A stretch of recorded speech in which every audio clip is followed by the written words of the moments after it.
listening to the Deep Purple Podcast, a fan podcast devoted to one of the greatest bands in rock history, Deep Purple. Your hosts, Nate and John, cover their shared history with the band, discover new music together, and cover the farthest reaches of the Deep Purple family tree and beyond.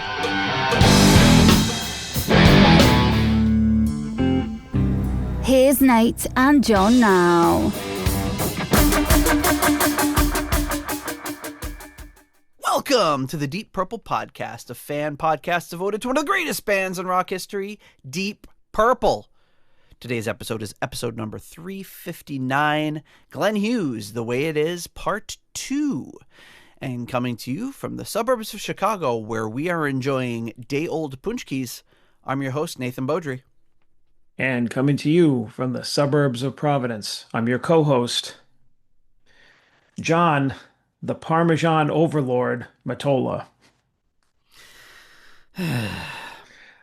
AI is really leaning hard on the fact that I'm Italian.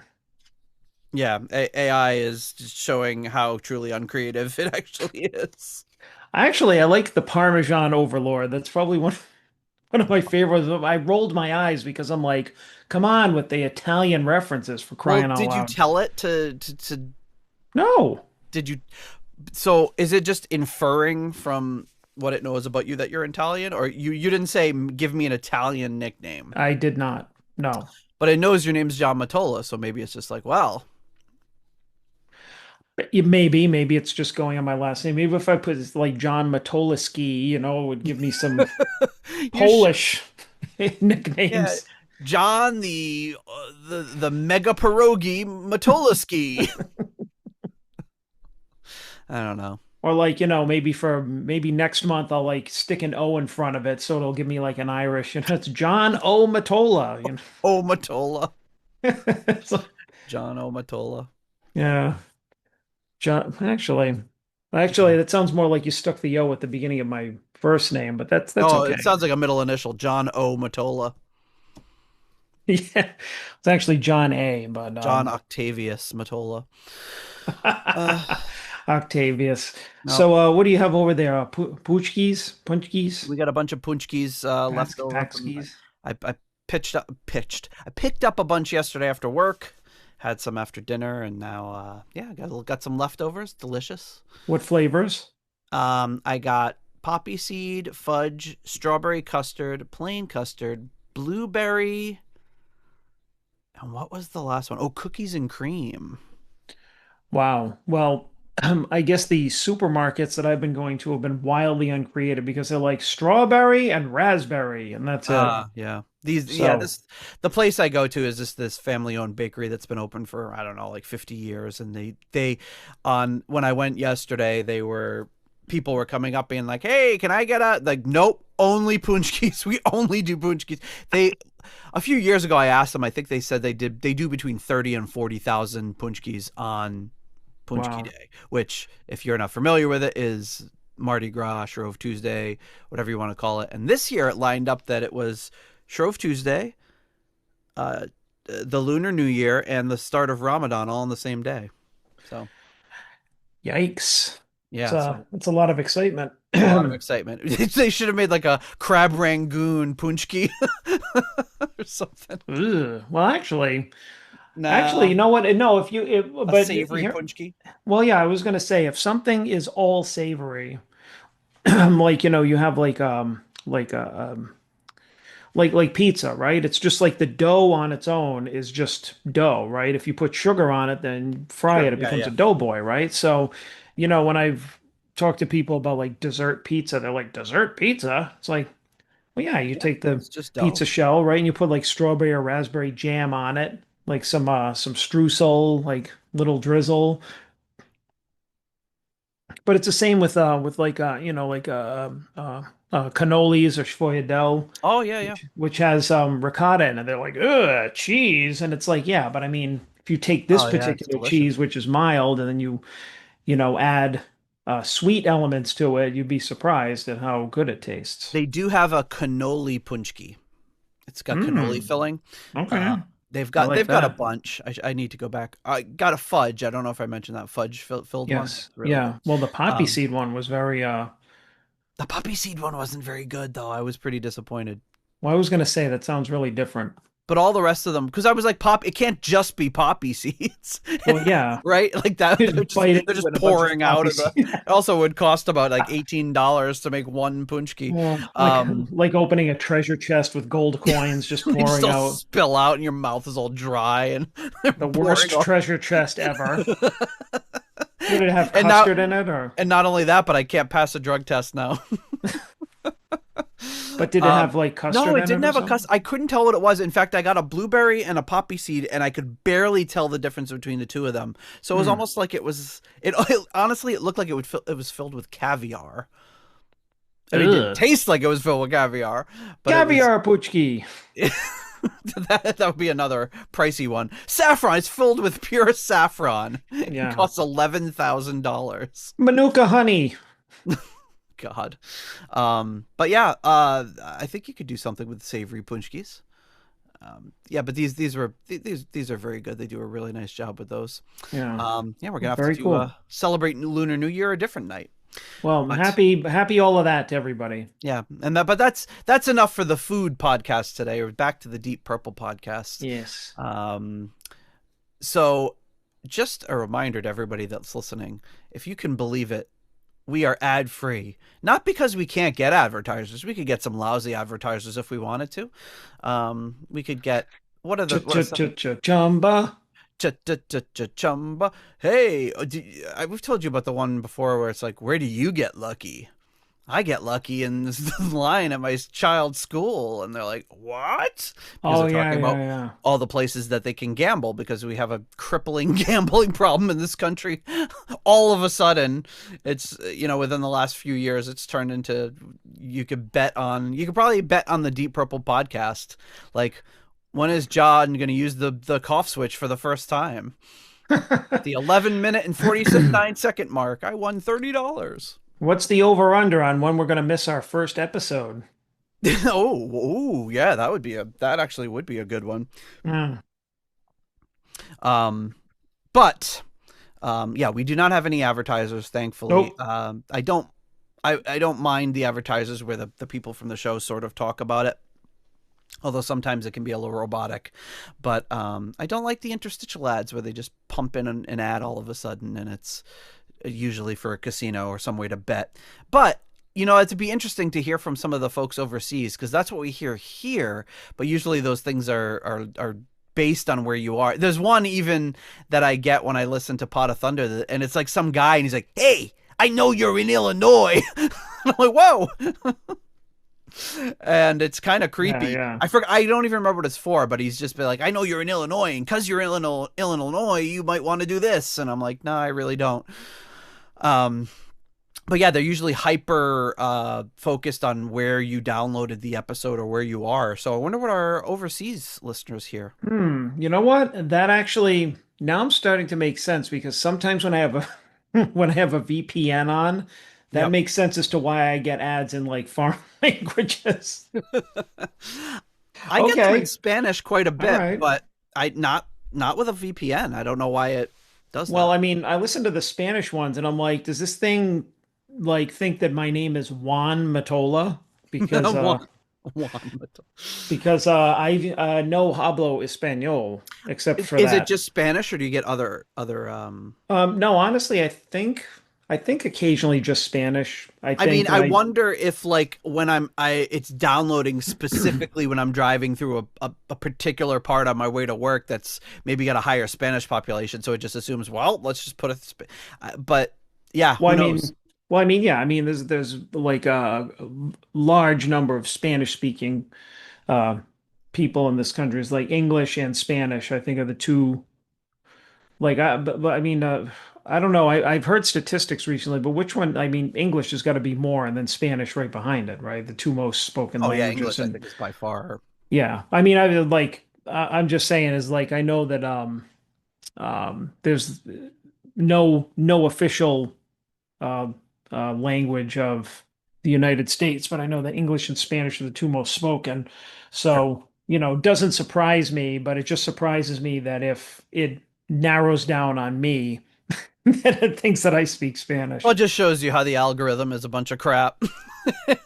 Yeah, They're like, they can't even use all this technology to figure out what language you like. You're not listening to anything else in Spanish. You don't have your language settings right. on your phone in Spanish, but it's like, yeah, this guy probably wants an ad in Spanish. Yeah, yeah, You'd think, if yeah. anything, with the time you spend in Italy or your family, that they do Italian. Right, But right. But anyway, you're not going to hear ads in any language here because we're 100% listener supported and ad free. So all we ask is that if you get some value from our show, you give us a little value back. You can leave us a 5-star review on Apple Podcasts. We'll never see it because we don't know how to, but we do appreciate it. You can, apparently people are probably still writing ads. I just can't figure out how to see them. You can bring some merch at our Etsy store. You can become a patron on Patreon or on PayPal for as little as $1 a month. Although I think the $1 a month thing is off by default now, so I think it minimums to $3 a month. I think because if you give us $1 a month, it probably just is all absorbed in fees by Patreon. Ah, it makes sense. Either that or it's just Nate setting it there so he could like bilk everybody out of money. Yes, this is a huge Ponzi scheme. That I've but the Ponzi is that I've never seen. I don't know where this money's going. I haven't seen it. You've gotten concert tickets and stuff. I haven't got anything in a little while though. Well, there's something actually coming your way, so keep your eyes I peeled. take it back. It mostly all goes back into the show. The Ponzi scheme is we pay a lot more to make the show than we do to get money from it. It's a reverse Ponzi scheme.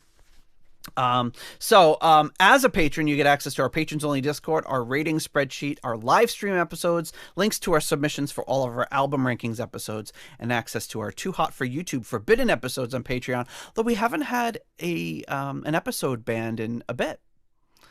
So we're doing pretty good on that. Although I have gotten a lot. I got 9 episodes this morning when I woke up that I needed to tell Spotify that it was okay for us to use the music. So those 9 episodes should be good. Awesome. So speaking rather of our, what do you call them? Thinking of our patrons. And now, speaking of them, at the executive level, at the in memoriam tier, the wonderful late Gerald, Jerry, Kelly, and family. At the $25 uncommon man tier, it's Ovis Nakvi. At the 20 is plenty tier, we have Alan. At the 10-pound good doctor tier, Dr. Mike Catan.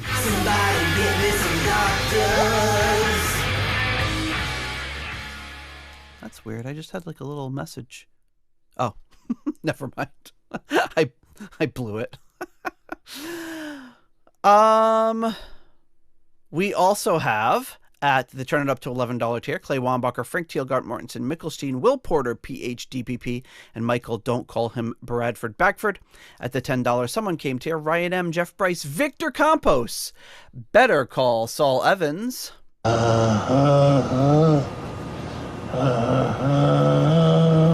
And Peter from Illinois.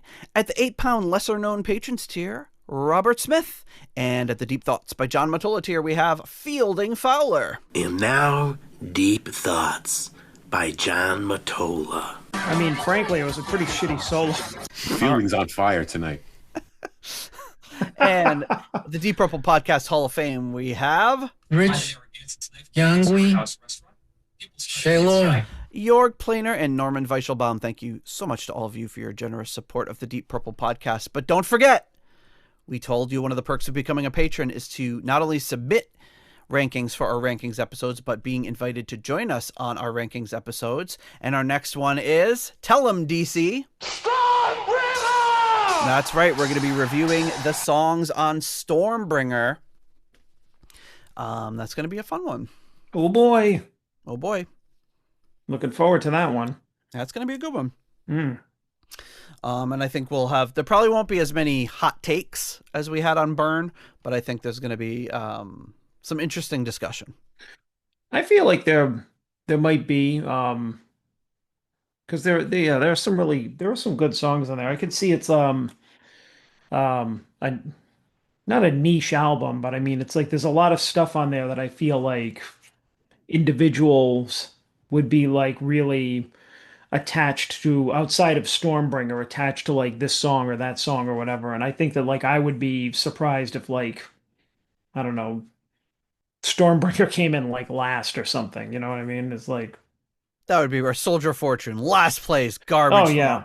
Oh yeah, like Soldier of Fortune or like a Holy Man. Like if those came in like low, I would be like, flipping out. Holy Man is a little divisive. I think there's a lot of songs on that album that are a little divisive. I think so. Yeah, that's why. That's why I think this is like I feel like it's a good album, but yeah, I think like you said, interesting discussion, maybe a little divisive. You never know.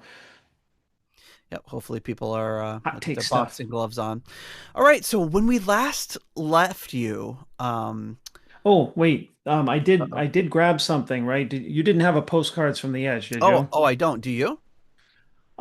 Well, I do like yes, briefly. Postcards from the edge of John's mailbox. Well, this is actually something because I had received this for my birthday, and I didn't put it in here. I have it out with my other stuff here, but something from my esteemed co-host Nate. Oh, yes. Oh, wait a minute here. It's a black background here, so it's Let it be. Yeah. my Deep Purple Come Taste the Band wine tumbler. That's right. Actually, I got two, so thank you, Nate. That's right. I know. When you talked about something coming for me in the mail, I think it was like right on or the day before my birthday or something, something like like that. that. Yeah. I opened these up and it was like, oh yes. I put them right with my other wine glasses. Those are nice. Yeah. Yeah, they're beautiful. If it wasn't 8:30 in the morning, maybe we could share a glass of wine, but that sounds absolutely repulsive right now. Well, I'll tell you what, our next night recording, I'll have some red liquid in there. There we go, some sweet burgundy. Yeah, or some blood. You know, I've tried. We won't be able to tell. So, somebody mentioned that. I think it was somebody mentioned the sweet burgundy in there, and it's like I tried googling it and everything, but the only thing that comes up is the song. Like I'm like, what the hell is sweet burgundy? Or is he just saying it's like that sweet burgundy? Like I love probably. I mean, it's like Kiss and cold gin. It's like who drinks gin when it's cold? Yeah, but I think that is a cold gin. Like cold gin is a thing. Like sweet burgundy could just be like that lovely burgundy, that sweet.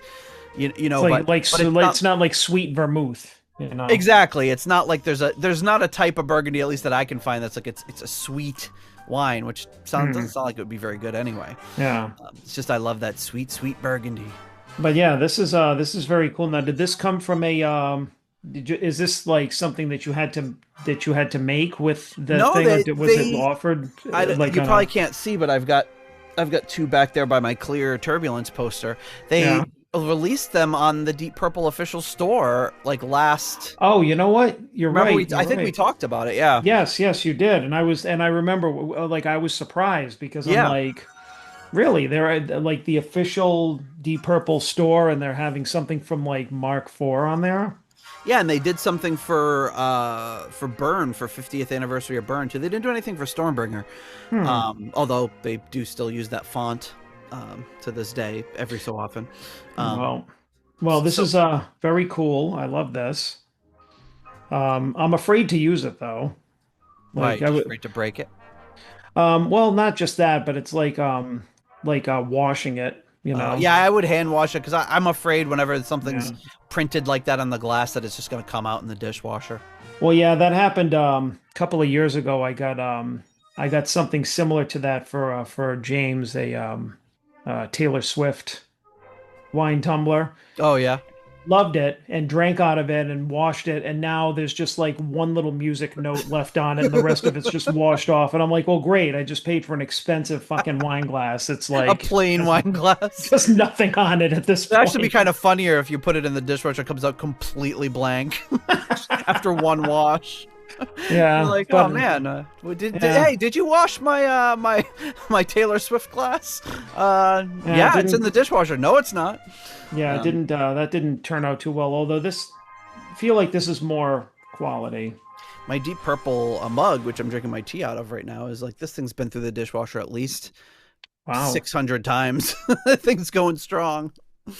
Yeah, that's awesome. Actually, now that I have one can be yours for the low price of whatever the hell we put it on Etsy for, if you want a Deep Purple podcast mug. All right, folks. Well, when we last left you, we were at the halfway point in the album. The Glenn Hughes Experience had just done a Jimi Hendrix song, Freedom. And now the Glenn Hughes Experience? Yeah. Ah, okay. I didn't know if that was on purpose or by accident. That was on purpose. For some reason, the web... On purpose? On purpose. The web archive is down, so I no longer have access to the site that's got all of his... that I was getting all the information from. I should have saved that. So, yeah, it's like it's just not loading at all. That's a bummer. Anyway... The next song in the album that starts the second half here is The Truth Will Set Me Free.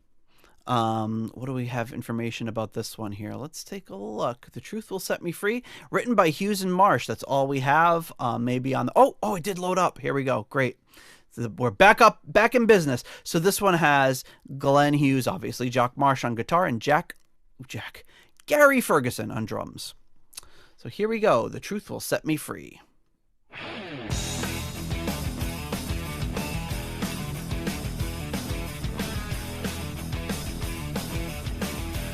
Yeah. Oh, nice. All right, this is more straight ahead rock so far. Like it.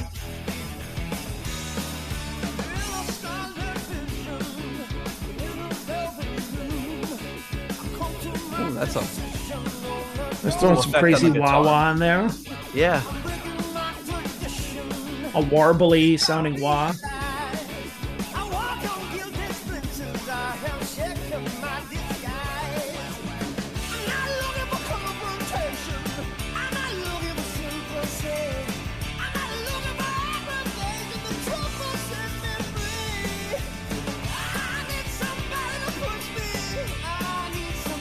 Nice energy on this song.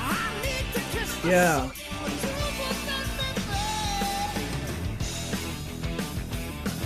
One thing that I notice is, except for this section here, like, the song is really not too heavy. It's like it's being driven heavily by, like, Hughes' voice and, like, his bass. Yeah, yep.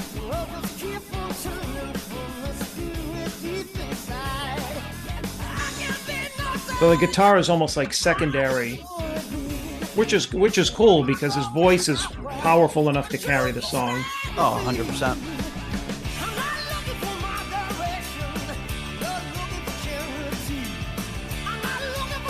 You know what I mean? I can feel and hear the bass up front, almost like it's the lead instrument right now.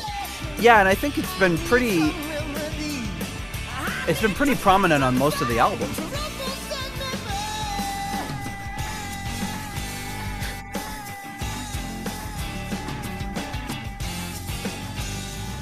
Oh, that's kind of got a Hendrixy sort of vibe to it.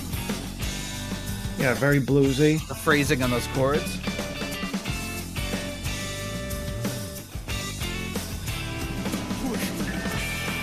Oh, what did he say? Hooyah. Did he say oof? It almost sounded like he said push. Ooh.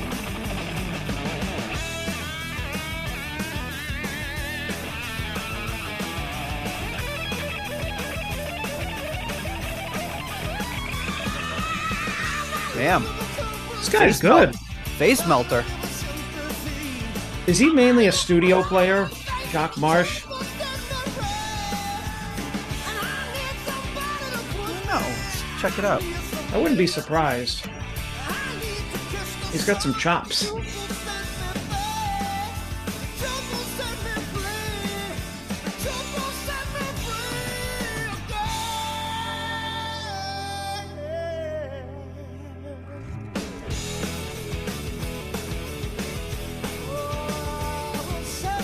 Ooh.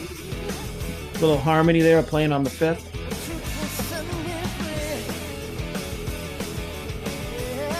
That was one of my favorite things to do. Yeah, it's a great effect. Yeah. It's very power chordish, but it's more melodic sounding. A little laugh at the end there. Yeah. Oh, I thought that was me. Oh, was it? Oh, maybe it was. I think I laughed. I thought it was Glenn at the end there, no? Let's just for can I I'll play? be quiet. Let me see. Nope. Let's see here.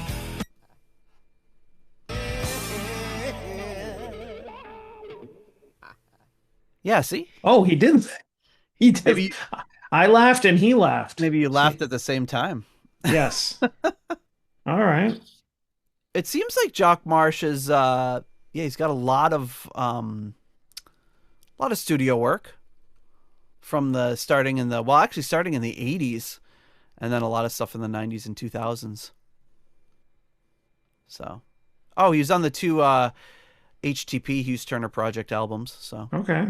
All right. So he's obviously worked with Glenn quite a bit. And he's on Glenn Hughes' Addiction, The Way It Is, Return of Crystal Calm. So we'll be hearing a lot from him. All right, that's good. I like him. Through First Underground Nuclear Kitchen. So yeah, the next what do we got? 1, 2, 3, 4, 5, 6 Glenn Hughes studio albums. Okay. We'll be Jock Marsh experts by that time. All right, John, what do you think of The Truth Will Set Me Free? So the truth is, I'll give this one a 4. My first 4. All right. I like the riff. I like that it's a little more guitar heavy, but it's interesting. It doesn't stay that way because it kind of still has that funky bluesy type stuff in there. And I thought it was interesting how Hughes was able to keep the song kind of like heavy by emphasizing his vocals and bass during the I think it was the chorus. Yeah. Yep.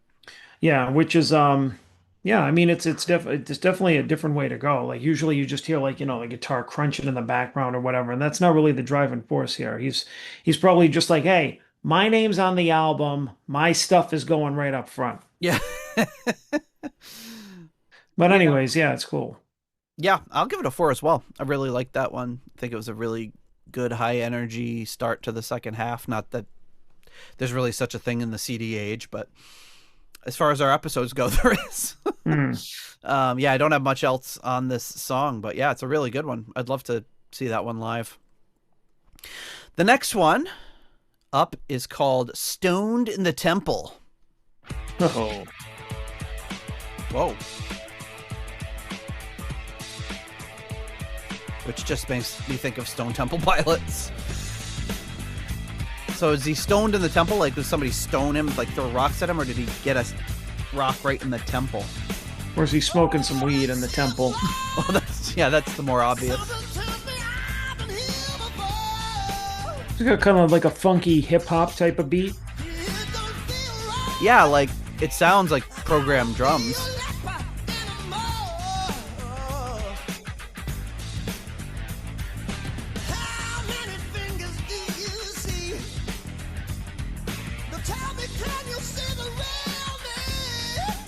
This is good.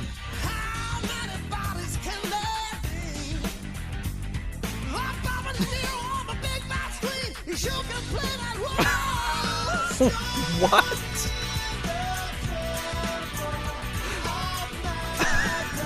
Did you catch that line? What are the lyrics? Like Bobby De Niro on the big bad screen, he sure can play that role. That's a very weird one. It's my Bobby De Niro impression. It's completely visual. Great for a podcast. I saw it. Not bad. It would be way worse if I tried to actually do his voice.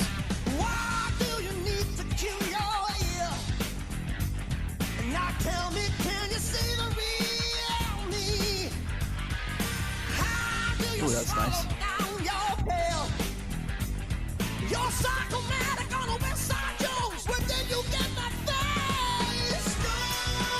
Wait, what did he say on that one? Let's see. You're psychomatic on a West Side Jones. Where did you get that face?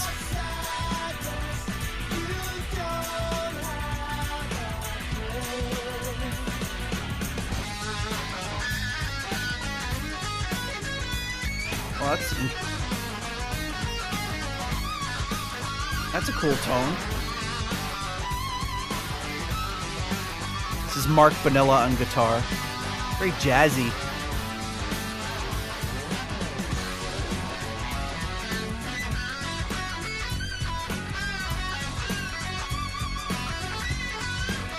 Oh, and this one has Keith Emerson on organ. I probably should have mentioned that first. Let off with that, yeah. Unexpected, yeah. From Emerson, Lake, and Hughes. We had the Glenn Hughes experience, now we have Emerson, Lake, and Hughes.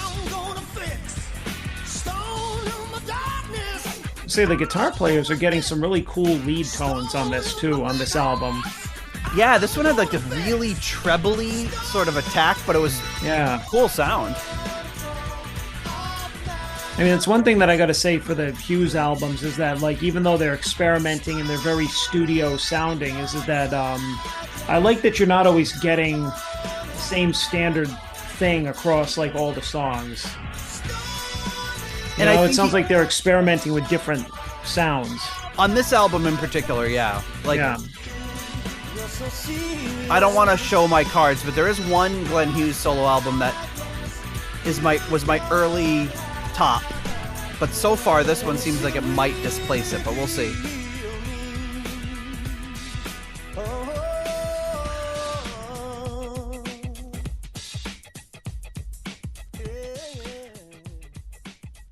But I feel like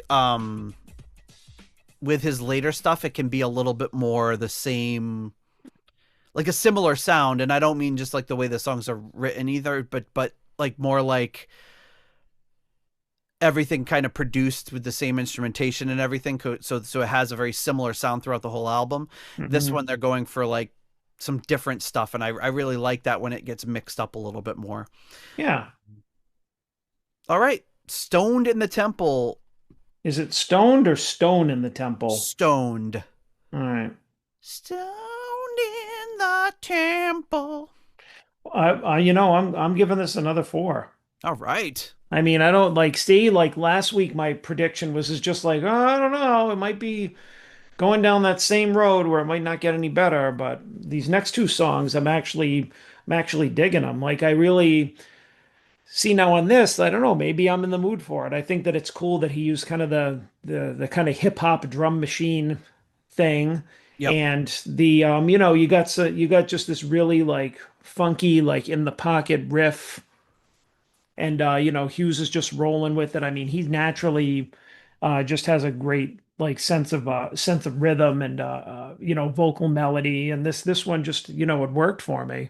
I didn't really like the chorus as much. Like I wish that it kind of stayed, in that same kind of like funky vein. And so it was like stoned in the temple. It's kind of, he kind of drew it out a little bit, but not a deal breaker. And the solo was really good. I like that.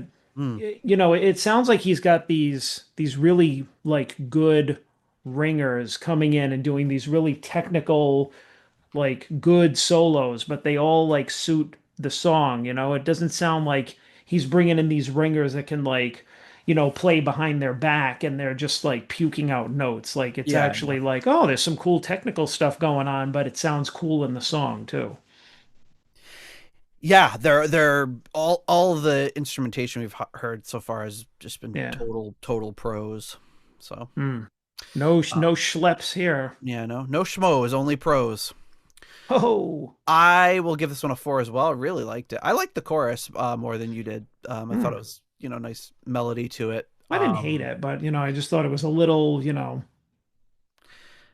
The only thing I will say about this, and it doesn't take away from the song at all, because if you were listening to it, you wouldn't know, but like Keith Emerson, like you could have had anybody I could have played on this song. There was one part where you heard a little bit of a wow, like a little like, but Yeah. for the most part, I was expecting, there's going to be like a Keith Emerson solo or something on this. It's just kind of funny. It's almost like a flex to get like, we had Keith Emerson on it, which is obviously it's cool, but it seems like why wouldn't you give him something more to do?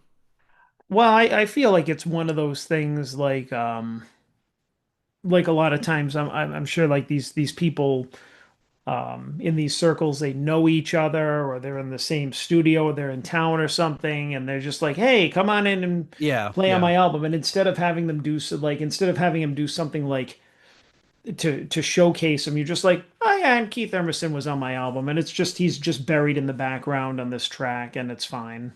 If I if I made, although I don't know if I could make enough money to do that, but if like say I just had so much money, I wouldn't know. I would like record a song and I'd have like Paul McCartney play tambourine on it or something.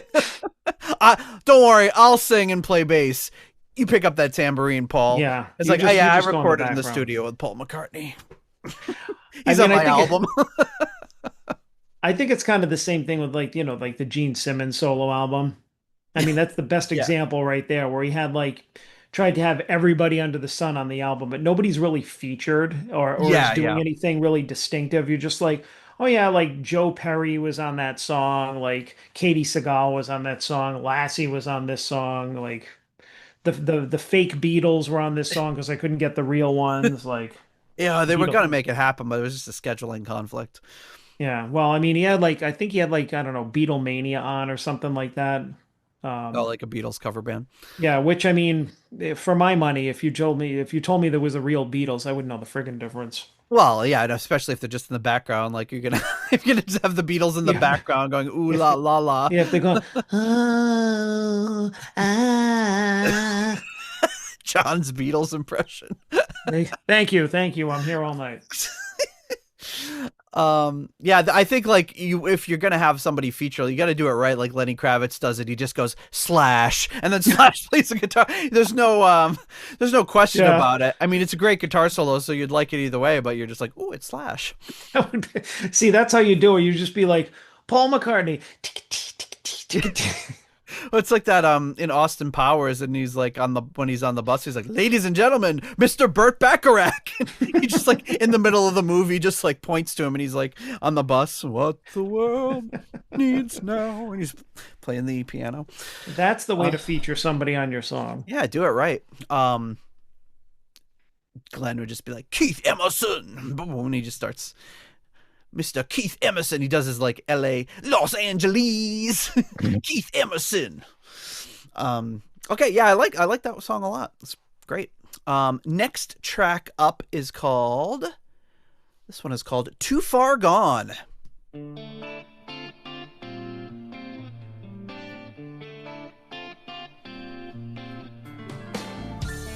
Ooh, somebody's tickling the ivories on this one. Make sure it's not Keith Emerson. Just a little tickle. This one is Glenn Hughes, obviously. Jock Marsh on guitar, Gary Ferguson on drums, Mark Bonilla on piano. Whereas he was doing the guitar solo in the last song. Multi-instrumental. Ooh, nice little bass line. You gave me a midnight dance, my beautiful one.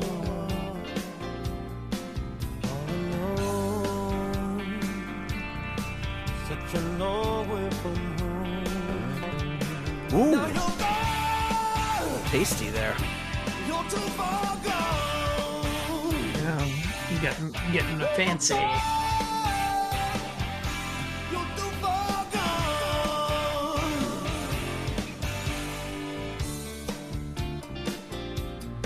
I like the groove on this one. It's got an almost like quasi Latin feel to it.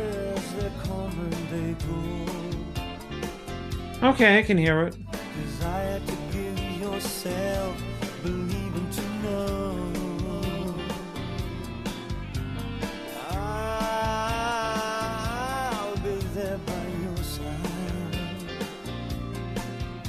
I could honestly use a little more bass because there's so much going on with it. It's such a creative line. I'd like to hear it a little higher in the mix.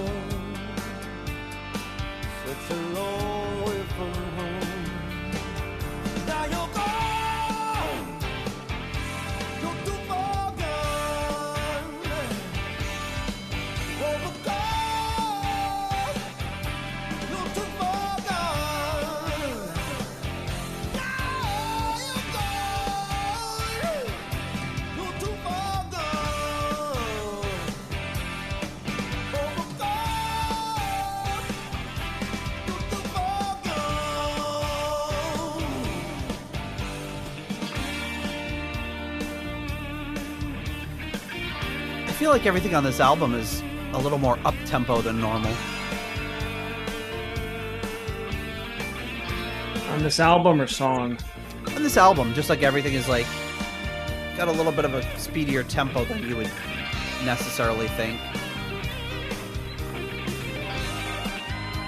Yeah, this feels like a kind of a fast ballad. Yeah. Ish type thing.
Drummer's going nuts on the song. I didn't realize it until you said it.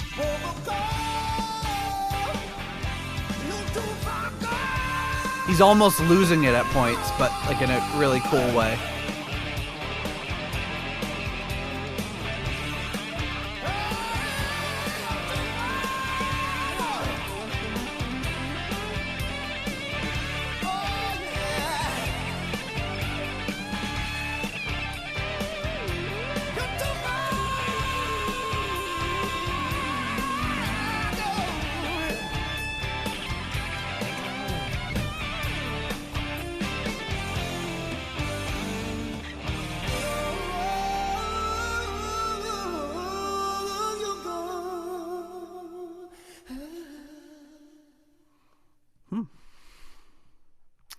Too Far Gone. All right. John, what do you think of that one? I'll give it a 3. Thought it was just okay. Like I felt like it was like rushed, you know? Yeah, it was it was a quicker tempo than you'd expect for that song. Yeah, I was like the ballady part, like the beginning part, I was just like, okay, like maybe slow down a little bit. Like I felt like it was too fast, and then it kind of got into like a little bit of a more up tempo or a little bit of a heavier part, and it's like, okay, so it's not like a true ballad, but it's like, on that side, it's like a little more of a, a melodic type song, but it was like, I don't know, it wasn't, I think it was like one of the best on the album. While I was listening to it, I didn't think of it, but now when I'm thinking of the song, my mind kind of went to Sometimes I Feel Like I'm Screaming. Mm. And it felt like that, like it has kind of a busy bass line, very quick tempo for a song, and like it's like you said, like a fast ballad. Kind of reminded me of that. I don't know, man. I think I have to give this one a 4. I really liked it. This might be one of our most divergent albums, as far, even not that you're hating it, but by any means. But I just think our scores are all over the place. But I really liked this track a lot. I don't think it was too far gone. I think it was just right. Next track up is Second Son.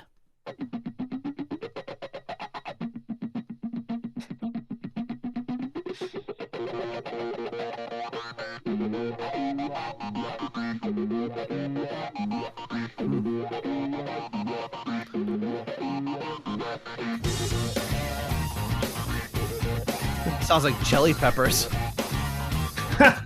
Instead of saying, it makes me think of like robots getting it on.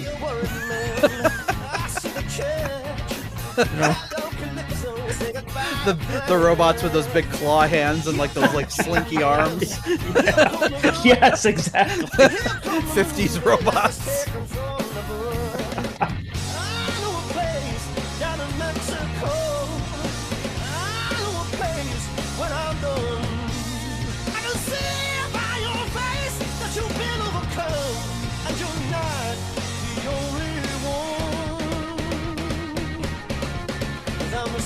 Another lot of Hendrixisms in this one.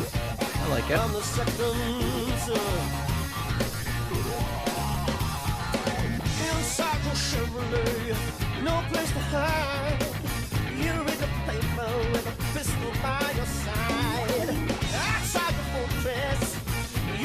Got it very funky. Like a lot of these verses are funky. They have a good groove.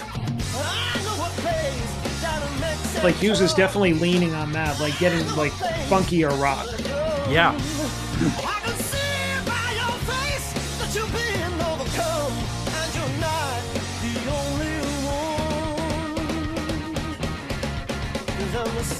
Yeah, that's like Hendrixy, right?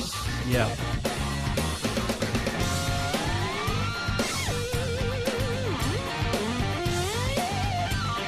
Oh yeah, and this one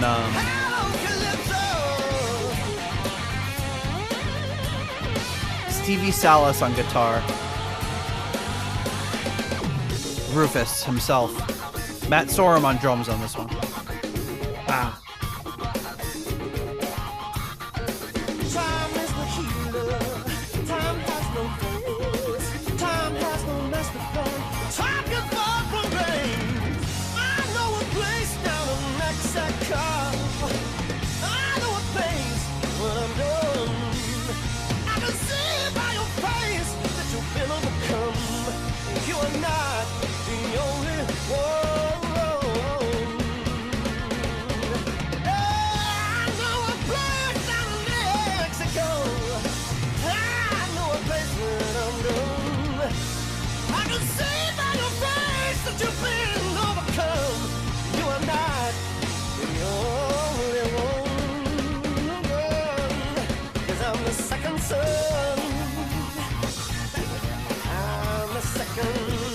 It's like a Rage Against the Machine sort of guitar thing going on there. So Rage Against the Machine, Chili Peppers, Jimi Hendrix. Yeah, he's feeling all his 90s and Hendrix.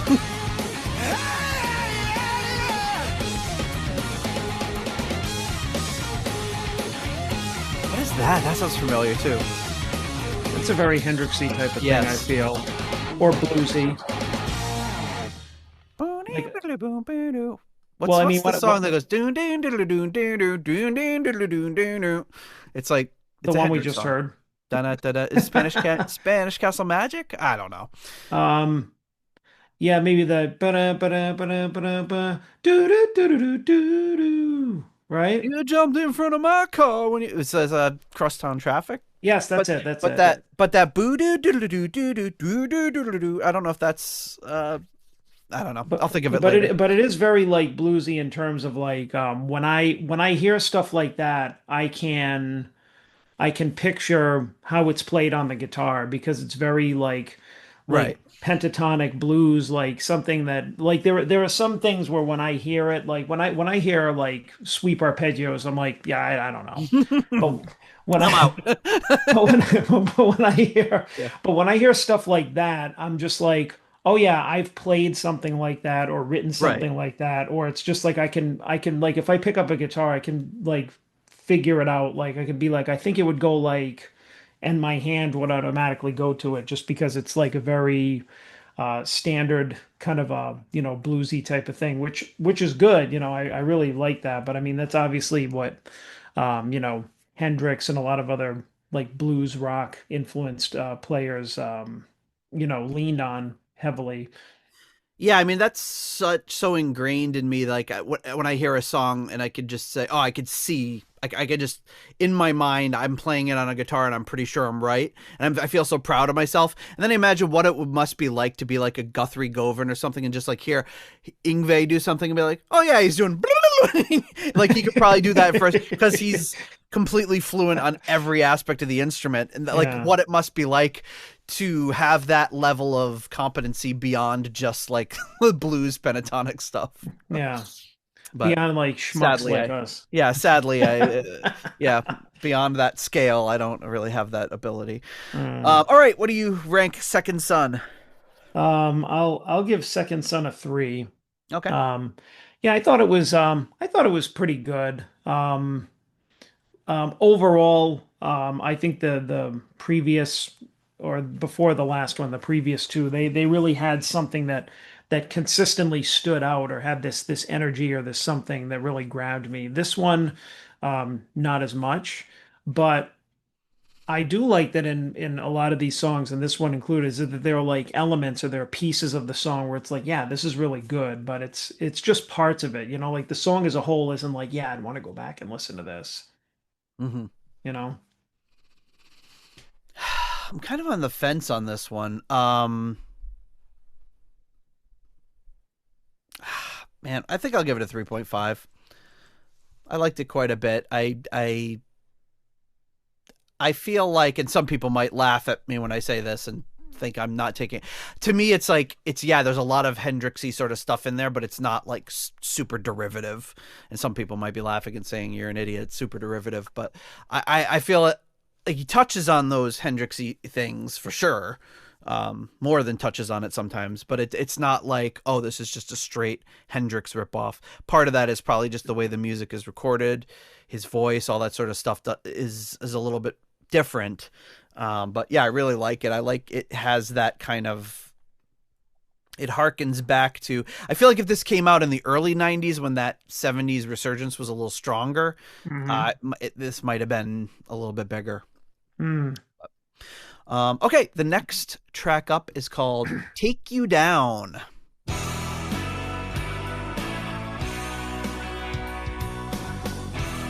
Gets right into it. So this one, Jock Marsh on guitars, Gary Ferguson drums. Ooh. Hans Zermühlen on keyboards, George Nastos on what is called street funk guitar. I don't know what that means. I guess we'll listen. All right, now we're getting to cocktail party music, Hughes. Again. Very jazzy. I love those keys.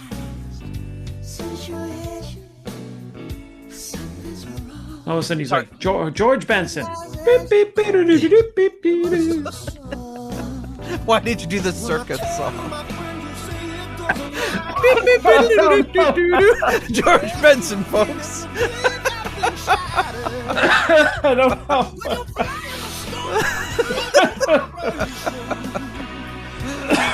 Big Top Benson. Because you know how he sings along with his guitar. But yeah, I don't know why I chose the Big Top song.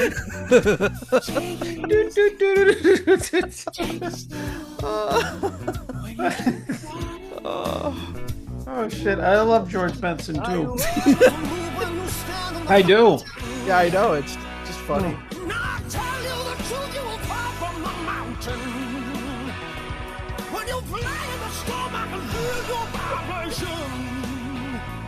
Now you're so opportunity to say I won't let them take you down.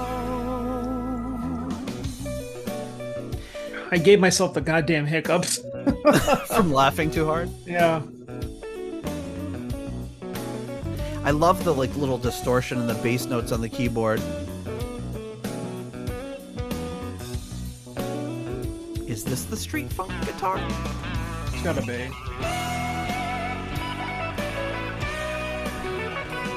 Maybe it's this. I don't know.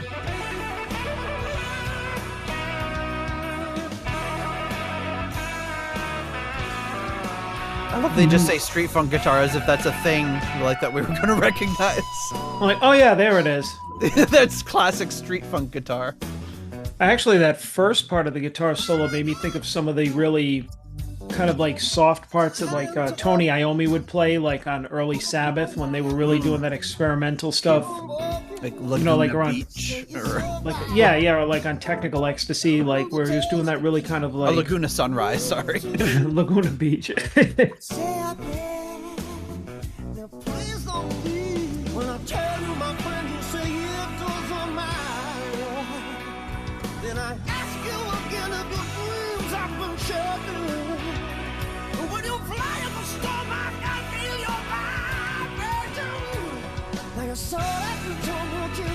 I won't let them take you down. I won't let them take you down. I won't let them. I just keep expecting something to jump out that's going to be super obviously street funk. Maybe at the end here.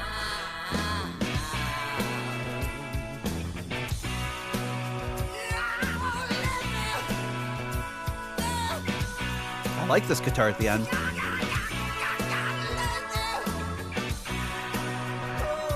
I think at this point it would be like we'd be smart to like kind of compile a list of questions because at some point it would be great to have Glenn Hughes on.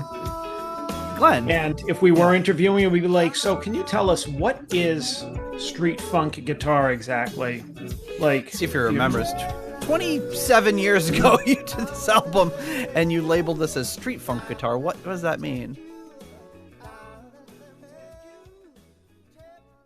Dueling Glens at the end there. All right, that was Take You Down. John, what do you think of that? So, you know what? Whoops. I don't know where I just put in a rating, but you put it like way. Yeah, I'm getting rid of it. I'm gonna give it a 2.5. Really? Okay. Yeah. And I mean, reminder that that's not bad. That's just average. Yeah, I don't know. I think that's really approached like filler territory for me. I mean, overall, like I think there were a lot of good elements in the song, but again, I think that the verses seem to be really good, but he's losing me on the choruses. And I don't know why. I feel like they're kind of like they're not dynamic enough, or they don't go with the song enough the way that I would want them to.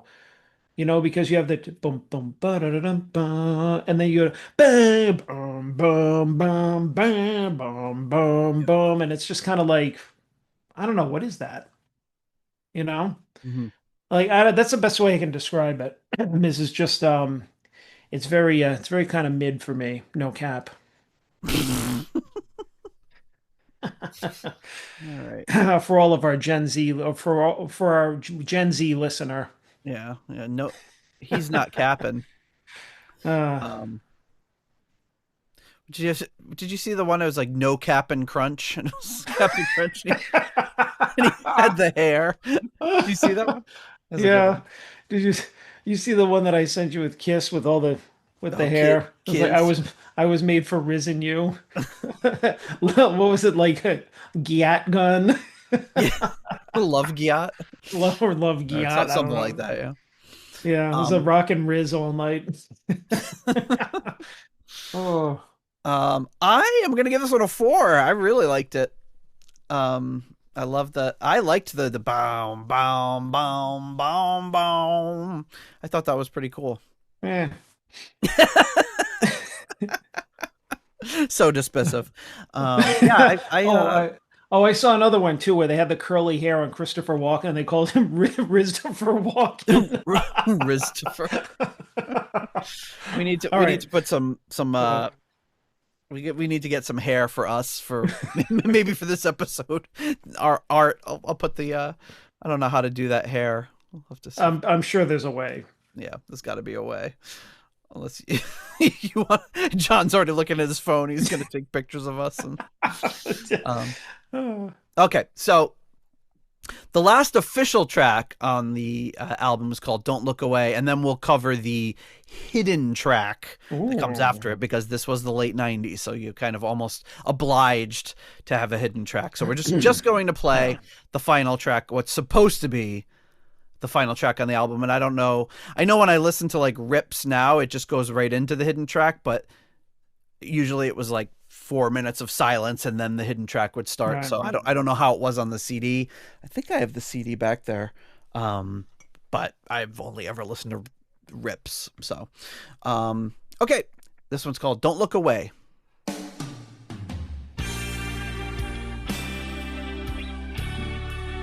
It's a Little Help from My Friends by Joe Cocker.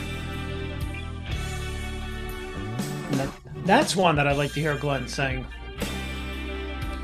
What would you do if I sang it at you? Not even that part.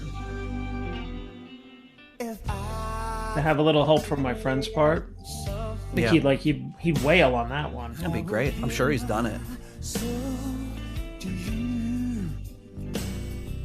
I would never believe you.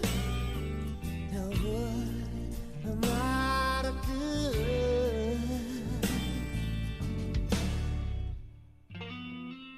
The valley that we walk through is filled with dark despair, and life is a lonely river, but I'll be waiting there. Stare, you don't hide from me. Just try to be the one that you can. Time to remember, try to discover. I feel like he's getting very soulful on this song. Yeah.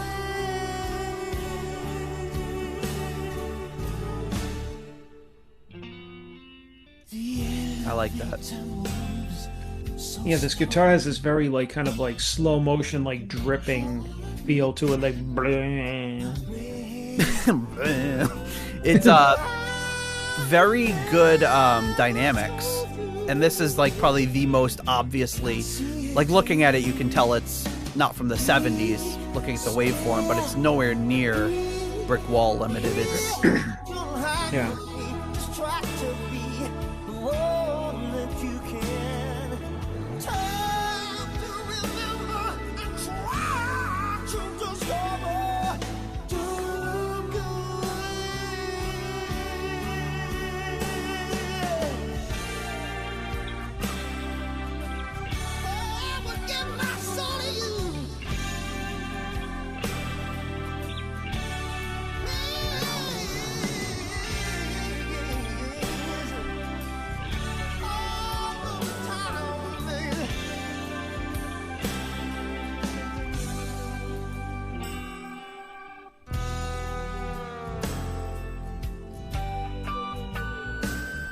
Ooh.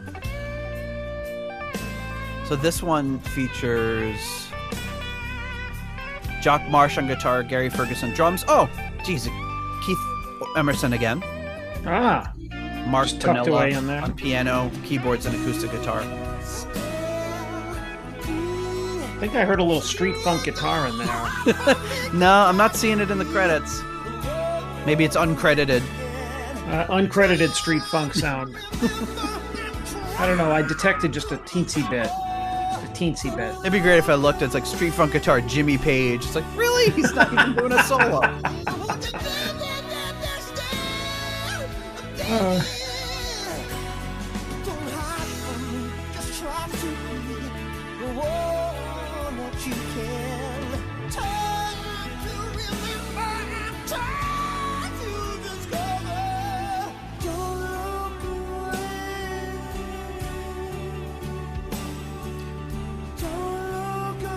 And this one was written by Axelson, but he's not on this song.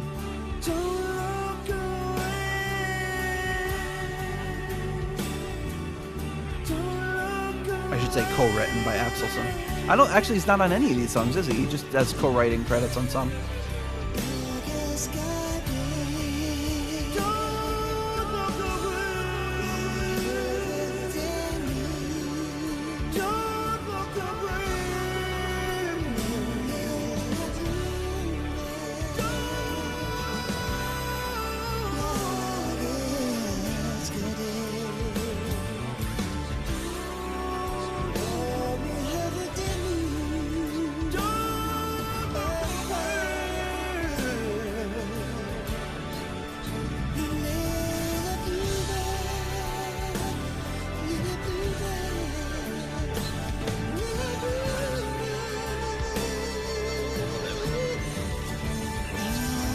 Is that like something in the background, like radio or something?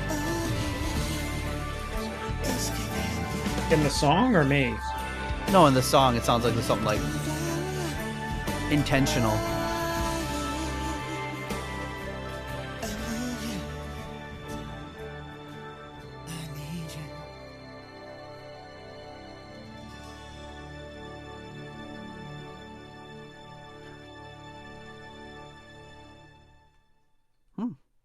Keith Emerson. All right. Yeah, you got a little bit of a taste of him at the end there. All right. John, don't look away. Tell me how you feel about the song. You better look away.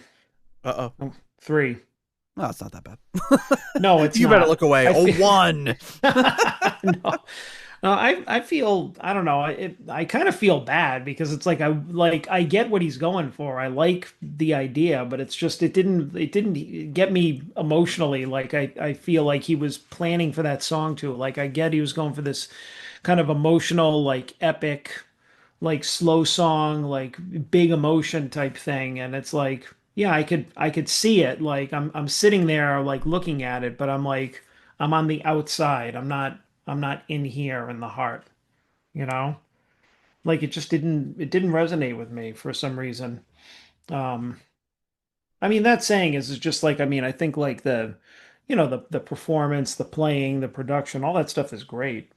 I just think as a song, not it didn't hit the home run to end off the official album, you know.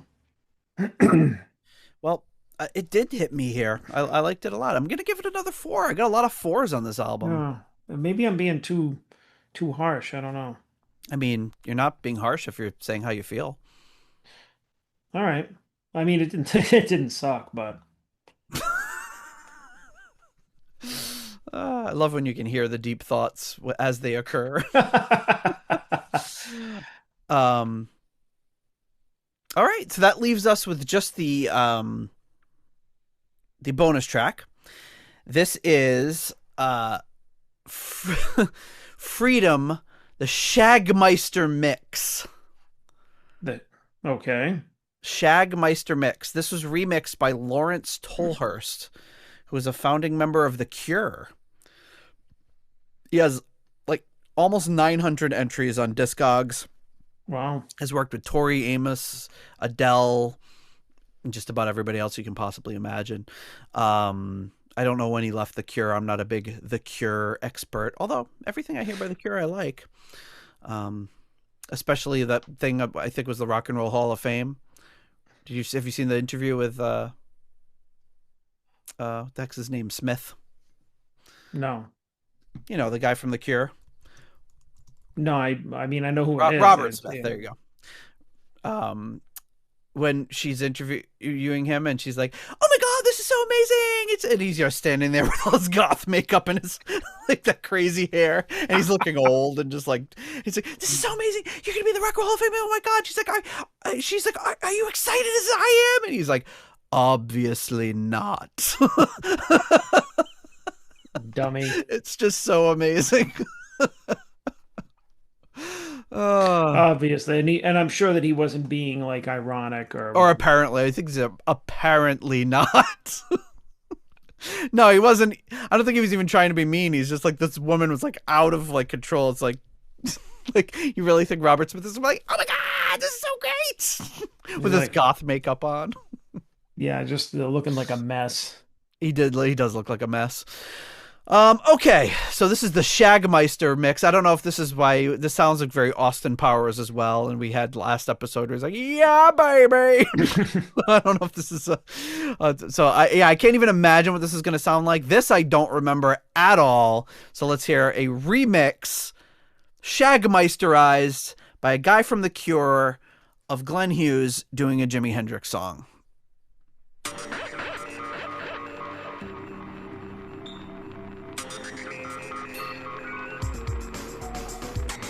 This sounds like a late 90s remix. Oh, yeah. Now all the stuff's going to come in. No, maybe not. Lawrence Tolhurst, I apologize.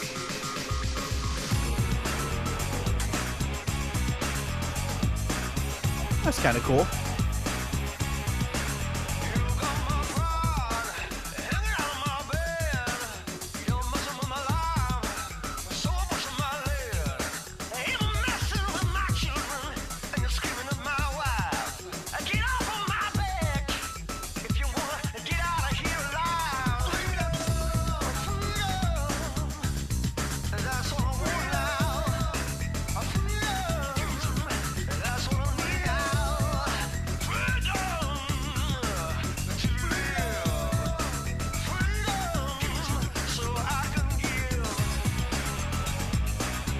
Bringing Hughes into the club.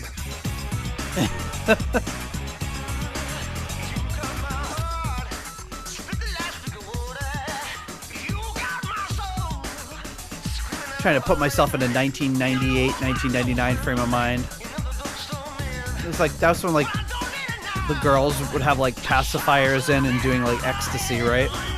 Jesus Christ. I don't know. How would I know? That's when the guys would have pacifiers and do ecstasy too. Sure, I guess, yeah. Tight black shirts, little spiky hair. Bicycle shorts, you know. Puka shell necklaces. I had many of those. The necklaces? Well, I was gonna say, like, I hit all of those. Oh, all of those. The bicycle shorts? Well, no, not the bicycle shorts. I was never that. I'm in good shape, but I mean, you know, not. Yeah. Your glute game wasn't strong enough. My gyat game.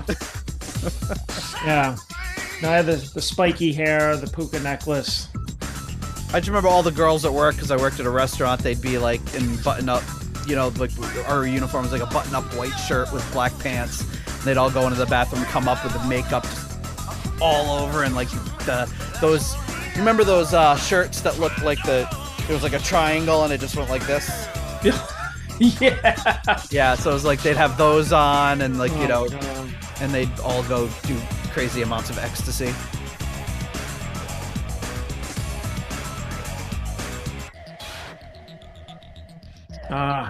Ecstasy, Oh, yeah. Ecstasy in the 90s. Where would my love life have been without it? I want to see you dance. What? I wasn't expecting that.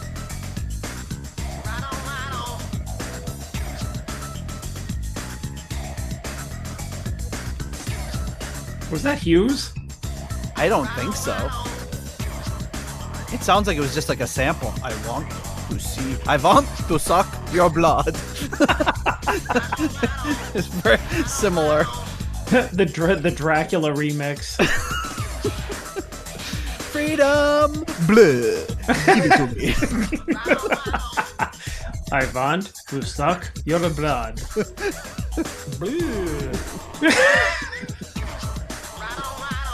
Right on, right on.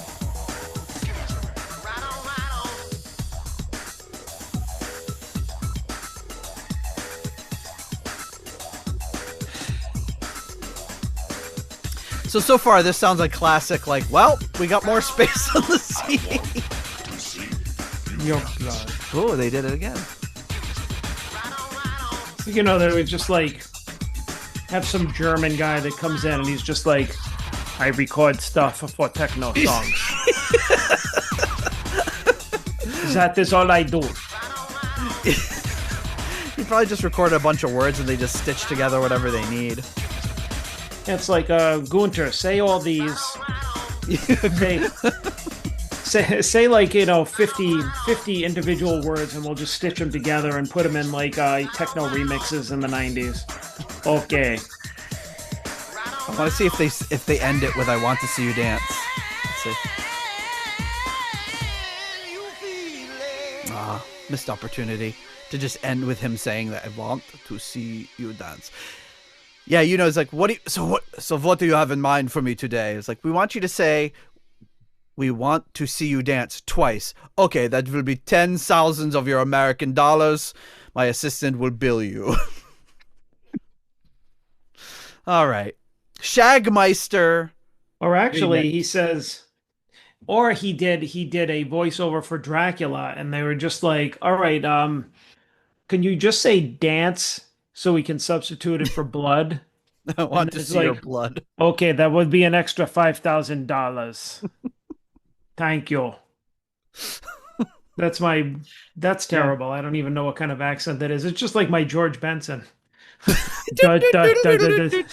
It's like, Woo!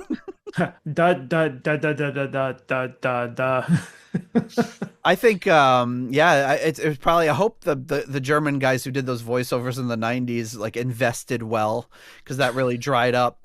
Or they probably were just like, "Aha! This gravy train's never gonna end." So One they day all, the phone stops ringing. so they all thought. All right, John. What do you rank the Shagmeister remix? Oh, it's kind of difficult. That's a tough one. Yeah, you know what? I'll give it a 2.5. All right. It's like you said, it's just like a typical 90s hidden track. Like, let's remix this and make it more interesting. His little bonus treat for you. Mm-hmm. I mean, I thought it was like it had some promise. I thought it was funky in spots, but I mean, obviously we were like, talking through it and all that. So it's like yeah, it was just a very novelty. Plus I think the original like Freedom, I gave it like a 3.5 Mm-hmm. because I thought it was pretty good. I was thinking about giving this a 3, but I'm just like, nah, I think it's just like average, I mean, it was cool to hear a remix with like, Glenn in it. Yeah. Kind of doing like I don't know, kind of like a pseudo dance type of thing, which really isn't that far off because I mean, he is very like funky and melodic. So I mean, that would lend him to like being part of like a dance remix or a techno remix or something. But um yeah, it was just an odd and interesting combination of things, but that's really about it. All right. I'll give it a 2. It was. It was. I just think You're like, it just was. It was. I think it was just completely unnecessary. Yeah. I'm sure maybe he bumped into this guy and was like, "Oh yeah, I've done some remixes, and I'll send you one of our things," and they just did it, just for fun. I mean, there's nothing for what it is. There's nothing wrong with it, but I don't think it brings anything to the album. I think it only subtracts from it. If it was on one of those long tail 4 minutes of silence things on the CD, it could probably live with it being a little more removed. But if it like just went into this after a few seconds, you kind of be like, oh, that kind of kills the mood from that like kind of heartfelt last track. Yeah, yeah. But that's I mean that being like was it a hidden or a bonus track? hidden track. Yeah, so I feel like I don't know, there's something about like when there was a bonus track on something, even if you bought like, the Japanese release or something, you'd be like, "Oh, okay." Like sometimes or mostly the bonus track would fit in. You'd hear the last song and then it would kind of fit in with everything and you just be like, "Oh, okay, it's kind of like a continuation of the album." And even sometimes like the bonus track would be in your mind like the legit last track. Like that's how well it fit in. And then you had the hidden tracks, which didn't necessarily have to have any rhyme or reason because it would be like you'd have 12, 13 tracks on an album, and you'd be like, hidden track like 56 after all this silence. And then it's just like, oh, okay, it's like this Easter egg in the CD.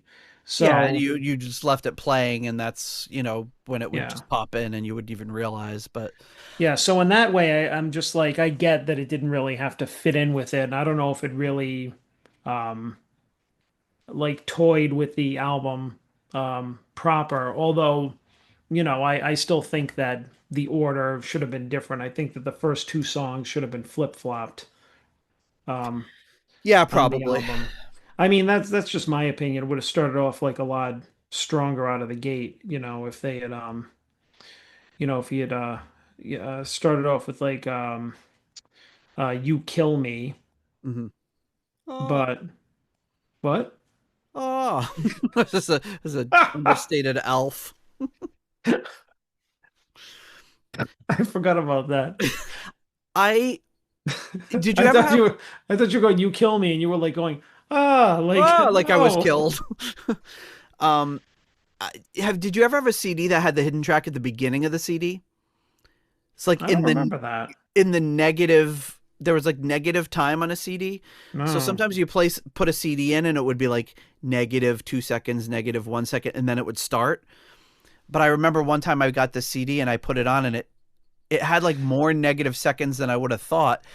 So what you do is actually just rewind, and it would rewind all the way to the beginning, and there'd be was truly a hidden track because it wouldn't play unless you did that. So you'd have to hold down the rewind button and then get to the beginning of the track. I remember there's a Maxwell CD that had a hidden track at the beginning. It was like super cool, like because I saw it and I said, wait, what's there? And I rewound it, and it was like truly like discovering something because it wasn't listed in the notes or anything like that. I wonder how many other CDs did a similar thing and maybe like it never even realized. Yeah, no, to my knowledge, I don't remember that. I remember the hidden track always used to be at the end, either after the last track, or you just see it skipping. You just see it like at first. I remember the first time I saw a hidden track, I just saw the CD. I thought it was going bonkers because it would go like 15, 16, 17, 18, and I'd be like, what the fuck is going on? Oh, right, because sometimes they'd insert like other tracks in between, Yeah. And so it would like just skip all these like 1 second, tracks or less, and just to the, 50th track or something. And, it was a thing. More often though, wasn't it just like on the same track and it would just be like a lot of silence? Sometimes it would be that, or it would be, on the same track, and you'd just be like, oh, this track is like an hour long, and the actual song was like 4 minutes, and then you'd be like, sometimes you'd like, skip, and then all of a sudden you hear like, you press down, and then you hear, and you go, oh, I gotta go back. Yep. Yeah, but it became annoying though when it was a song you really liked. Yeah. And you're like, I don't want to just sit here for 3 minutes of silence. You'd have to zip ahead to it, and the trials of the CD era. Okay, so while John fumbles with the spreadsheet, I'm going to thank our next level of patrons, which is, of course, our foundation level patron. Wait, no, our core level patrons. We haven't done those yet. My goodness, we have a lot of patrons to thank. So at the $6.99, the nice price tier, Spike the Rock's Cat's Ghost and Sugar Tea. At the episode $6.66 tier, we have Steve Coldwell. I hardly know you. Where do you think I'm from? Manville?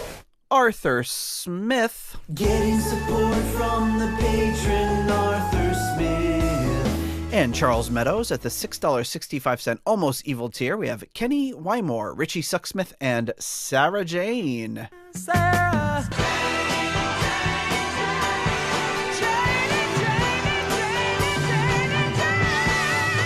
At the 70 Norwegian kroner tier, we have Kai Aruna, Yes, I'm Norwegian Olsen.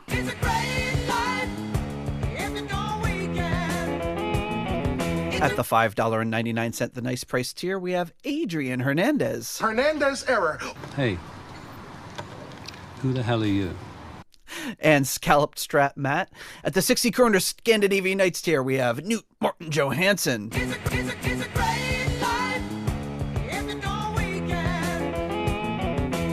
At the €5.50 tier, we have Merline Rota. At the £4 Lucy 4 tier, we have Duncan Leask. Hungry horse, hungry horse. At the $5 Moneylender tier, John Convery, German Heindel, Jesper Alman, Alexei the Perfect Stranger Slepikoff, Kev Roberts, Scott Zerns, Cynthia Doobie, Raf Calf. My Czechoslovakian is not so good. Coyote Bongwater. John Maselli.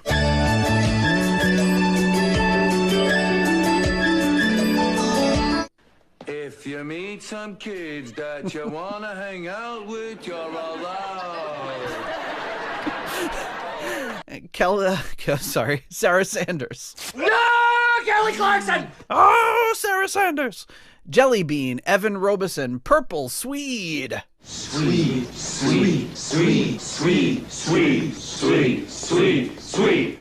Ralphie Lee. I hope to meet you again real soon. You have a good, deep, purpley day. And Do Jopefish Siegler. Thank you so much to all of you for your generous support of the Deep Purple podcast. And you know what time it is. Bill John's busting out the spreadsheet, and he's fumbling with the tabs. Oops, he sorted it the wrong way. Now he can't tell what he's got. And there he is with his spectacles on. I know. I'm 50 now, so. I'm 50. What's that, Sonny? Speak up. All right, John, where does Glenn Hughes, The Way It Is, fall in our overall album rankings? Well, The Way It Is that Hughesy is at a 7.04 here. It's a 0.5 variance between us. That's a pretty big variance for us. Yeah, you liked it. You liked it a lot more than me. I was harsher on it. But yeah, this falls like in a I guess maybe a little higher up than I thought. Like I would say like lower mid. Well, it's almost it's 50 at the 56th percentile, so a little below the midway point. Right. So that's between Abandon, Deep Purple Abandon, and Deep Purple Self-Titled. Yeah, wow. And sandwiched in between two Deep Purple albums released many years apart. Almost 30 years apart. Yeah. So yeah, and that's where we are. And you said the 56th percentile, huh? Mm-hmm. It's ranked number 88 out of 157 albums we've reviewed. Yes. Yeah, so yeah, I would say that's it is what it is. I mean, I don't think it's Hughesy's best overall effort, but I mean there's some good stuff on there. I've always said that with his solo stuff, modern day solo stuff, like post 70s and 80s, where he was back, Mm-hmm. It's been a mixed bag. But one thing that I do appreciate is that he always was continuing to like write new music and experiment and be in the studio and really just do what he loves. I mean, and that's probably one of the reasons that his voice is so good and his playing is so good is that just he never stopped, like he was always at it, always doing something creative, always creating, recording, touring. So I mean, he was able to keep up with his chops. So yeah, I mean, for me, I feel like it is some of his better material. I really, really dig it. Yeah, I like this album a lot. In fact, I'm looking forward to listening to it again soon. And I did find something while we were talking. I was going to play it right after, and then I forgot. So maybe it's worth playing now. And where the heck did it go? Did I close the window like a big stupid idiot? Maybe that's why I didn't play it. Yeah. Apparently. Big stupid idiot. I'm a big stupid idiot. Here we go. Oh, I do have the tab open. So let's listen to this. Doc! God damn it, it's an ad. I'm in the middle of class. I thought that was Hughes.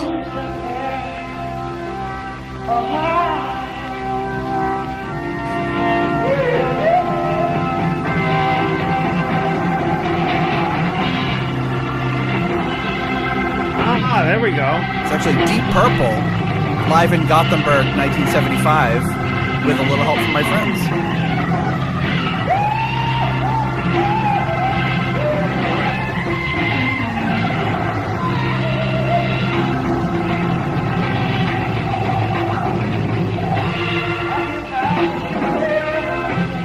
So not the greatest quality in the world, but sounds pretty good.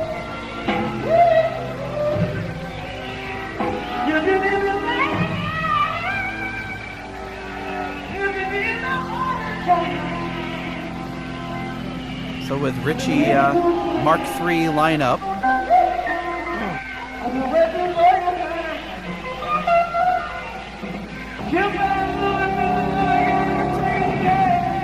So it's just a little snippet, but now I just gotta remember to add that to the podcast, or else there'll be yet another awkward silence. Yeah. All right, yeah. So overall, I think it's pretty good. I will ask though if there's any listeners out there that have any reviews from this album. I really don't have anything. There's All Music has it as a 3.5 out of 5. I think for both the All Music review. Oh no, All Music is 3 of 5 and User is 3 of 5. But the review is very, very short, and I really wasn't able to find any contemporary magazine articles. I went to his website, like cached website from 2000, and I couldn't find anything. So I don't know if it just didn't have a huge release or if it didn't get a lot of reviews in magazines and things, but I'd love to hear what people were saying about it at the time.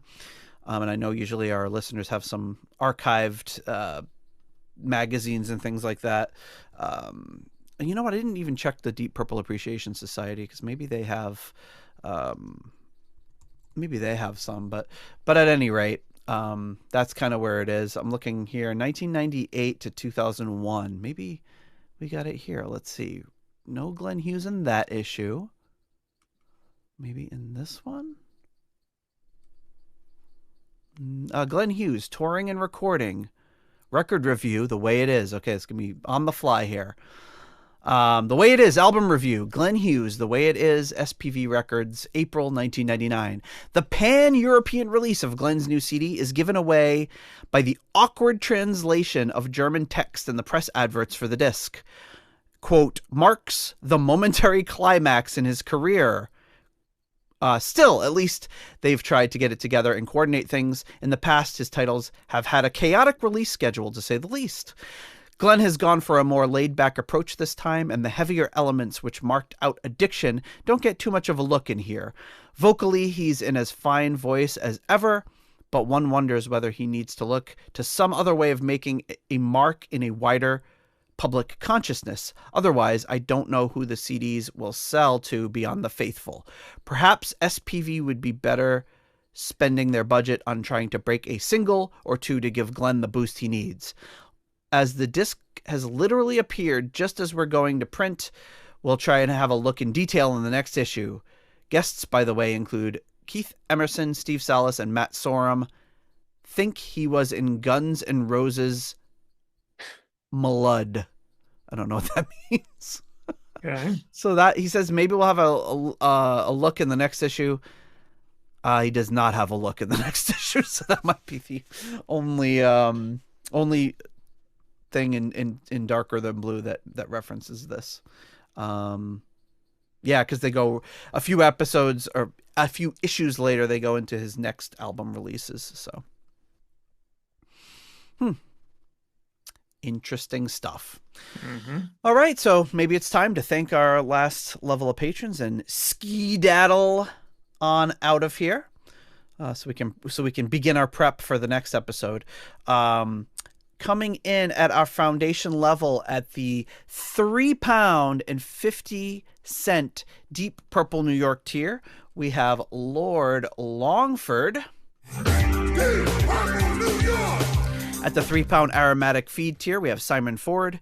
At the €3.50 tier, we have Western Supermare Pilgrim. At the 293 pence tier, we have Blackmore Tights. At the the €2.50 Too Many Tears tier, we have Soldier of Fortune. Too many tears. At the $3.33 Halfway to Evil tier, Stephen Sharp. And at the $3 Nobody's Perfect tier, we have Peter Gardeau. Pete who? Oh, Pete, yeah. Pete, thanks a lot. I'm going to have a sip on you. Ian DeRosier.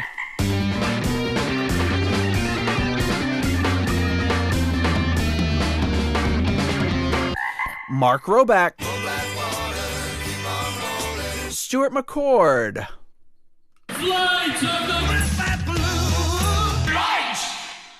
Ivan Fjellbu.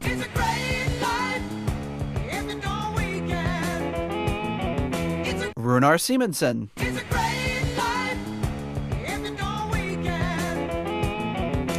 Ruinous Inadequacies and Corey Morissette.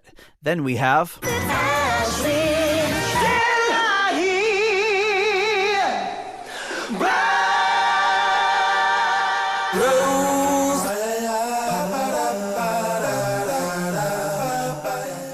Adam Cork, Tim Wood, Steve Down to Earth Kohler, Major Love. Michael, Matt in Vegas, and Jesus Christ Superstar. At the 19.31 Cold Hard Danish Kroner tier, we have Karsten Lau. Cold Hard Danish Kroner. And at the $1 made-up name tier, we have the Dead in the Temple, Leaky Mausoleum, Stephen Somerville, the Concerto 1999 Fanatic, Hank the Tank, Private Eyes, Ashen Lionels, Whopper the Electric Alchemist, Anders Engstrom, ICDC, Durple Purple, David Haddam, Graham Bonnet's Disco Pants and Haircuts. I said, Graham, you know, our audience expects you to be a bit more dirty. Disco Pants and Haircuts, yeah. I'm just going to put my guitar across his head. And Sick Tone. Where is she? Where is she? Just about to close up the library. Thank you so much to all of you for your generous support of the Deep Purple podcast. We've done it, John. We did it again. Yeah, hooray, we did it. Another Glenn Hughes album in the can. Oh. Yeah, that's goodness. Yeah. For the first time in a long time, I have absolutely nothing in the schedule notes for after this. So we have to figure out something for our next episode. Absolutely nothing. You get nothing. I have I was tons thinking of stuff after it, but I just there's this one blank for this week where I don't have anything. What does that make us? Absolutely nothing. Exactly. Dark Helmet. Yeah. Yeah, so I guess we'll figure it out. Hey, maybe a non-album review show. Maybe just us like spitballing. Yeah, well, I think we're definitely due for a non-album review show. Yeah, maybe try to slot one in between these two, but just didn't happen. So we'll have to figure some out. And we after that, there's a potential for a non-album review show, but haven't solidified that for sure yet. So, okay. All right. Well, yeah. So stay tuned for who knows, which really Nate doesn't even know. Nobody knows. It could be anything. It's going to be just as much a surprise to us as it will be to you, folks. And with that, we bid you adieu, and we'll see you again on episode 360. Ooh. Coming at you next week. Have a good day. If you like the Deep Purple podcast and would like to support the show, please consider joining our Patreon or donating on PayPal. Patrons get full access to the podcast, Discord server, ratings, spreadsheets, and live stream invites. You can also leave us a 5-star review on Apple Podcasts to help new people discover the show. You can follow the show on Blue Sky, Facebook, Instagram, or Threads. You can also check out the website at deeppurplepodcast.com for show notes and more. Contact us via email at John or Nate at deeppurplepodcast.com. Thanks for listening.